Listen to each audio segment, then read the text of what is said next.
Padahal kita tahu, kita semuanya tahu bahwa negara kita ini duitnya banyak.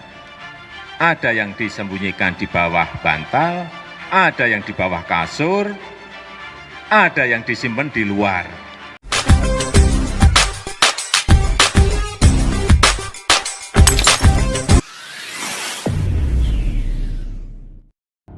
Assalamualaikum dan salam sejahtera. Oke guys, hubungan di antara Indonesia dan Singapura ini yang akan saya bahas pada hari ini, di mana kebijakan pemerintahan Presiden Joko Widodo ataupun Bapak Jokowi telah menjadi sorotan utama dalam berbagai aspek pembangunan dan ekonomi di Indonesia. Salah satu kebijakan yang terbaru yang menarik perhatian adalah inisiatif yang berdampak besar pada hubungan dengan negara tetangga Singapura guys, di mana kebijakan ini dikabarkan akan mengguncang Singapura dengan nilai proyek mencapai 2,478 triliun dan tampaknya memperkuat kerjasama antara kedua-dua negara ini.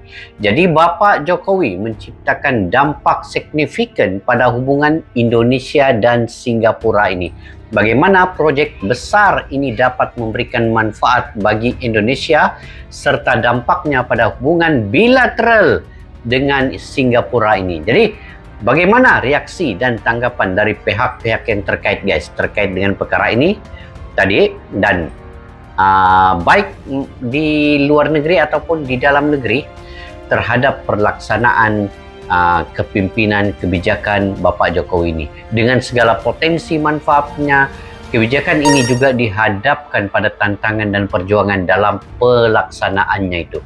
Jadi kita akan mengevaluasi langkah-langkah yang diambil untuk mengatasi hambatan dan memastikan keberhasilan kebijakan ini. Di dalam video ini nanti kita akan lihat semuanya guys. Hal yang mengarah pada kesimpulan tentang harapan dan proyeksi ke depan mengenai dampak yang telah dilakukan oleh Bapak Jokowi bagi Indonesia dan hubungan bilateral dengan Singapura ini.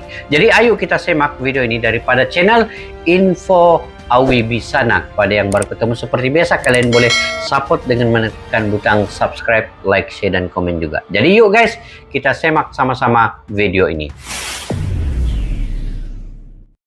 Kita tahu, kita semuanya tahu bahwa negara kita ini duitnya banyak. Ada yang disembunyikan di bawah bantal, ada yang di bawah kasur, ada yang disimpan di luar. Uang tadi kan banyak sekali di luar. Ada sudah data di kantongan saya, data di Kementerian Keuangan ada. Di kantong saya beda lagi, lebih banyak, karena memang sumbernya berbeda. Sumbernya sumber internasional semuanya, tapi berbeda. Halo Mantap teman-teman semuanya. Pada masa pemerintahan Soeharto, tepatnya pada tahun 1982 Indonesia menerapkan sistem devisa bebas, di mana perpindahan aset dan kewajiban finansial antara penduduk dan non-penduduk, termasuk aset dan kewajiban luar negeri antara penduduk itu dibebaskan. Entah apa alasannya, admin kurang tahu.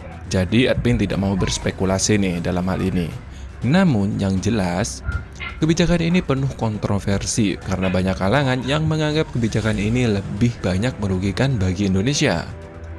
Mengutip dari CNBC Indonesia Intelligence Unit atau CIIU, bahkan dalam 8 tahun terakhir sejak 2014 hingga 2022 ada sekitar 2.478 triliun atau sekitar 2,478 triliun ya. Oke. 167 miliar US dollar dana hasil ekspor dari eksportir asal Indonesia yang disembunyikan di Singapura. Meski ada negara-negara yang menerapkan rezim devisa bebas seperti Singapura, Hong Kong, dan lain-lain, jika ditelah lebih dalam, sejatinya sistem itu cocok bro dengan negara-negara yang mengandalkan sektor jasa. Namun tidak seperti negara kita yang masih mengandalkan sumber daya alam. Jadi begini bro, para eksportir dari Indonesia melakukan ekspor ke luar negeri, tentunya mereka mendapatkan devisa atau untung lah bahasa gampangnya. Namun sayangnya nih, devisa itu bukan dibawa pulang ke Indonesia, melainkan ditaruh di Singapura.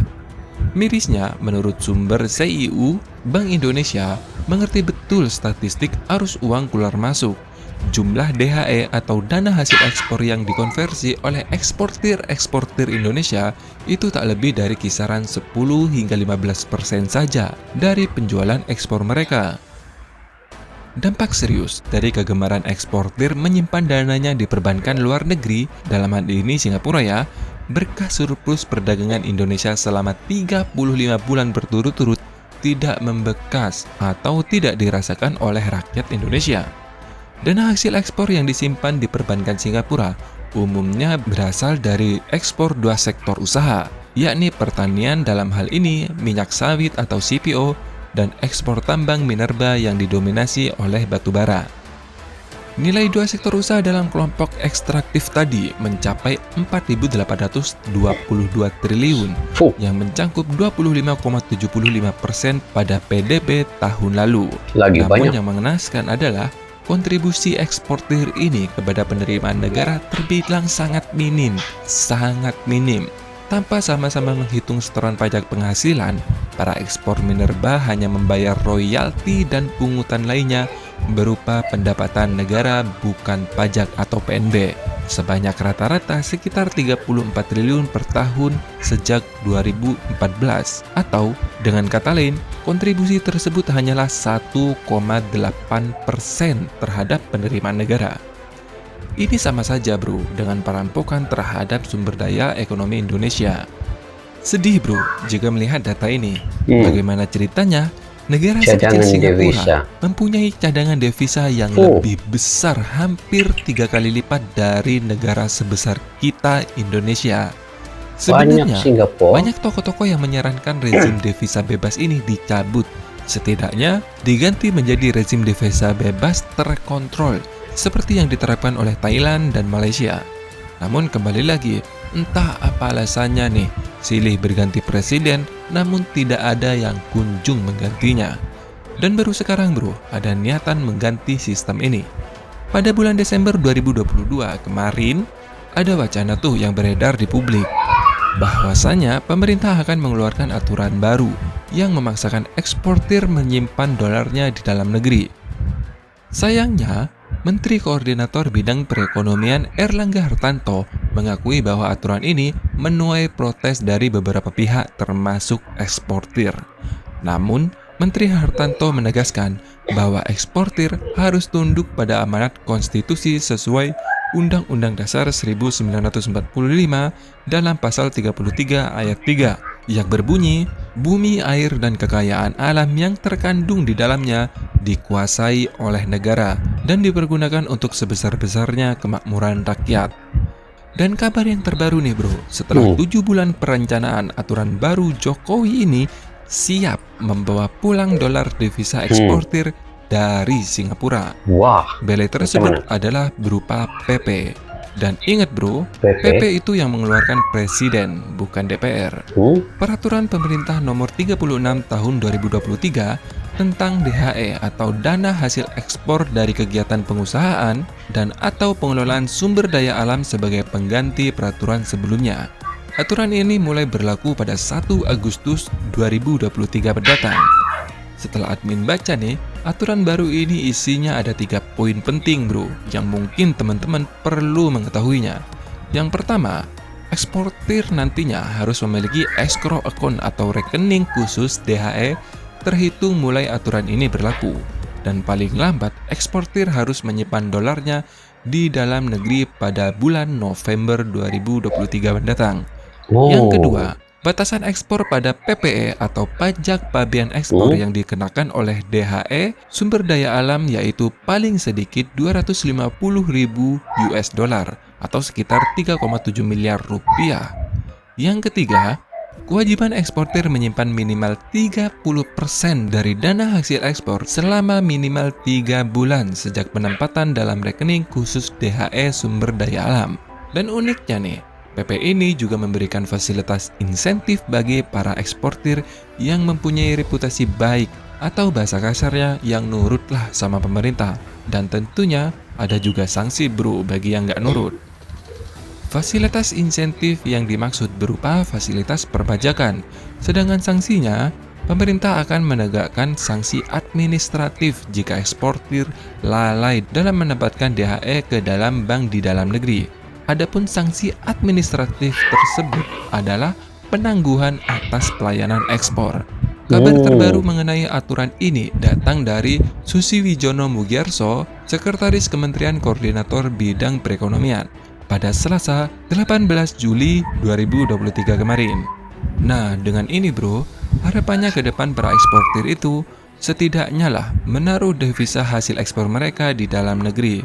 Ya setidaknya lah bro, bisa menambah kontribusi terhadap pendapatan negara. Masa pendapatan sampai 4.822 triliun hanya berkontribusi sekitar 1,8% saja. Wah, ngeri banget kan? Dan bagaimana nih menurut pendapat teman-teman semuanya? Apakah aturan ini cukup? Saya ingin mendengar pendapat kalian semua. Silahkan tulis di komentar. Terima kasih sudah menonton dan sampai kita bagi jumpa. ulasan Dadah. guys. Oke guys, sedikit sebanyak saya mengetahui bagaimana cara untuk meningkatkan uang itu, duit itu disimpan di dalam negeri sendiri guys. Melalui ekspor itu tadi, perlunya uang itu dibawa ke dalam negara untuk disimpan dan itu berkontribusi di dalam negara sendiri. Jadi sebenarnya apa yang dilakukan oleh Bapak Jokowi itu menandakan satu lagi mercu kejayaan Indonesia apabila dapat membawa kembali uang itu ke Indonesia daripada Singapura. Banyak itu guys, 2,478 triliun itu bukanlah angka yang sedikit. Ia dapat dibawa ke Indonesia dan juga berkontribusi duit itu di dalam negeri sendiri. Jadi sebenarnya banyak yang dilakukan oleh Jokowi selain daripada membawa uang ini tadi.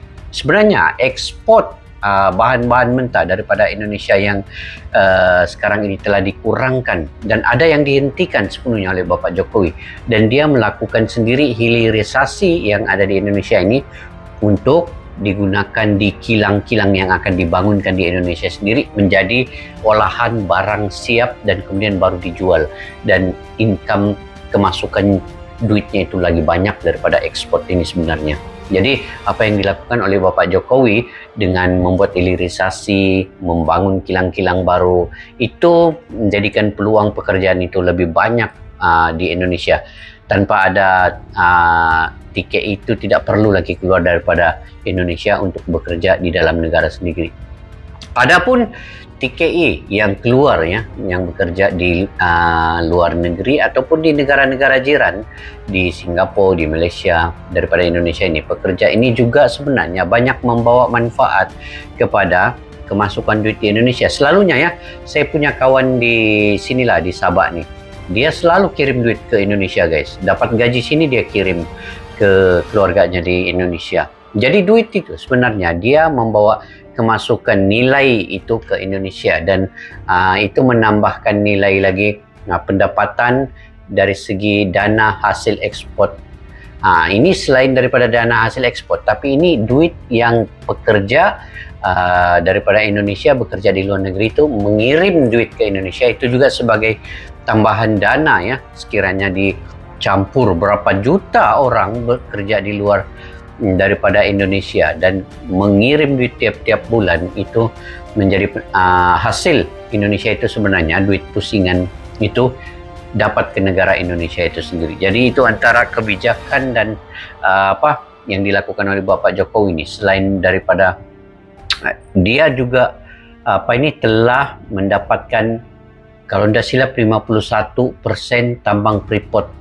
Yang kalau dulunya dikuasai oleh Amerika ya, Indonesia hanya dapat 1% saja. Tapi start mulai tahun lepas tu 2022, tambang Freeport sahamnya diperoleh oleh Indonesia 51%. Itu kalau benar guys, saya membaca info juga daripada media sosial ini. Tetapi apapun apa yang telah dilakukan oleh Bapak Jokowi selama mana dia memerintah 2 periode ini telah mendatangkan hasil yang banyak untuk Indonesia, membangunkan Indonesia, infrastruktur semua daripada Sabang sampai Merauke dibangunkan secara merata, dan juga peluang-peluang pekerjaan yang ada di Indonesia itu bertambah lagi. Jadi disitulah sebenarnya kejayaan Bapak Jokowi.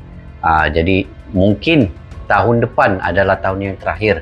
Mudah-mudahan kita mendoakan semoga Bapak Jokowi sentiasa diberi kesehatan yang baik, dan juga penggantinya nanti akan dapat meneruskan kesinambungan kejayaan pembangunan yang ada di Indonesia, dan juga Indonesia akan menjadi cemerlang dan gemilang di masa-masa yang akan datang. Oke guys, bagaimana menurut pandangan kalian? Mungkin kalian ada juga pendapat sendiri, boleh komentar guys di ruang kolom di bawah untuk kita berbagi info yang bermanfaat di dalam media sosial ini. Semoga kita dapat mengeratkan silaturahim dan mendoakan, saling mendoakan di antara kita sesama kita. Oke, sampai berjumpa lagi. Assalamualaikum warahmatullahi wabarakatuh. Bye-bye.